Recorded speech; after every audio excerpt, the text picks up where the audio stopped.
Pressure for reform in Burma has been kept up right to the choosing of the new leader. Only 2 days ago, hundreds staged a demonstration outside the hospital where last week soldiers searching for wounded protesters shot dead doctors and nurses. Tributes marking the spot. It's only 3 weeks since Sin Win was sworn in to replace Ne Win as leader. He lasted just 17 days before the government was forced to bow to the growing protests. The question is, will the new leader, Muang Muang, be any different? Well, compared to the other leadership of the BSPP, he's a very educated man. He's travelled in the West, he's written books, he's also a lawyer. So he's a very interesting choice from a leadership who generally have their roots in the military. Is he going to be acceptable to the people of Burma?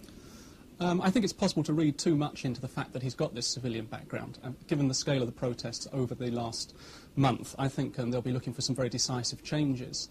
The demands for reform, being led by the student community, are general elections within 6 months, Sin Win to be put on trial, reduction in the cost of living, restoration of basic civil rights, and the release of political prisoners. Today, the European community added its voice to concerns about human rights abuses in Burma, recently highlighted in an Amnesty International report on execution and torture of ethnic minorities. In various minority states, troops assigned to counterinsurgency operations basically seem to kill anybody they suspect has any sort of association or might be giving any kind of assistance to the insurgency. If they don't kill them, they take them into custody, interrogate them, and during interrogation use some of the most horrific forms of torture that I've ever heard of. It seems that the Army has now been doing in urban areas what it's already been doing in rural areas for a long time. Outside the Burmese embassy in London today, members of the Committee for the Restoration of Democracy in Burma held a protest picket, one of several this week. Their posters reflected reports that as many as 3,000 people may have been killed during last week's demonstrations in Burma.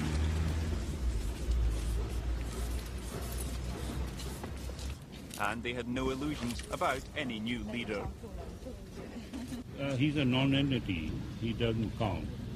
He's just a front man or a stopgap. That's the best I can say about him.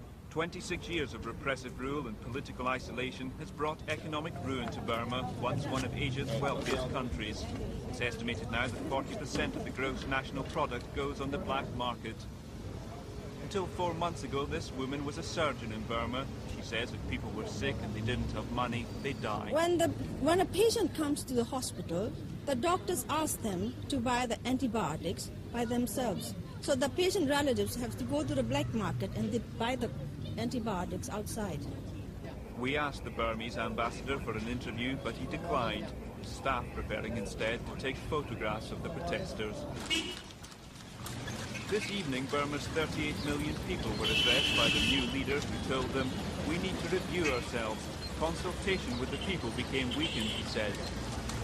Observers are watching with interest. I think the thing which most people will be looking for is a statement on this question of a return to a multi-party system of government.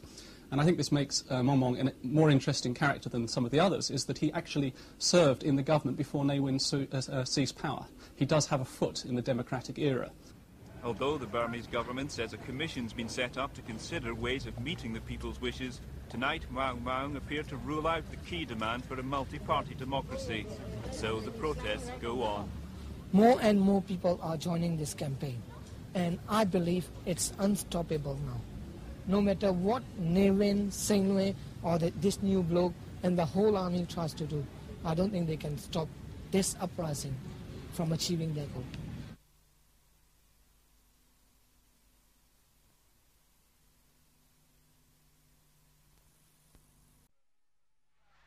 These latest pictures from the Burmese capital Rangoon, taken 24 hours before the coup, show just one of the many anti-government demonstrations calling for democratic elections. The protests have continued for months. They forced Ne Win, who'd ruled Burma since seizing power 26 years ago, to resign on July the 23rd. He was replaced by Sin Win, whose rule lasted just 18 days. He in turn was replaced by former Justice Minister Muang Muang, who was deposed today. Like his two predecessors, Burma's new ruler, the Defence Minister Saw Mong, is very much Ne Win's man. He's already abolished Parliament and ordered a curfew, but he's also promised to restore democracy.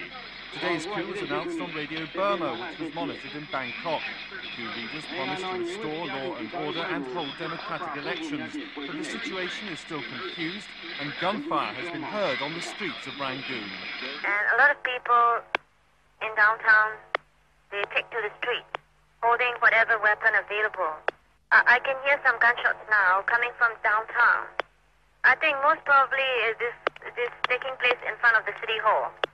Although many soldiers have joined the anti-government demonstrations in recent weeks, experts say senior army officers are still loyal to Ne Win and their men are loyal to their officers.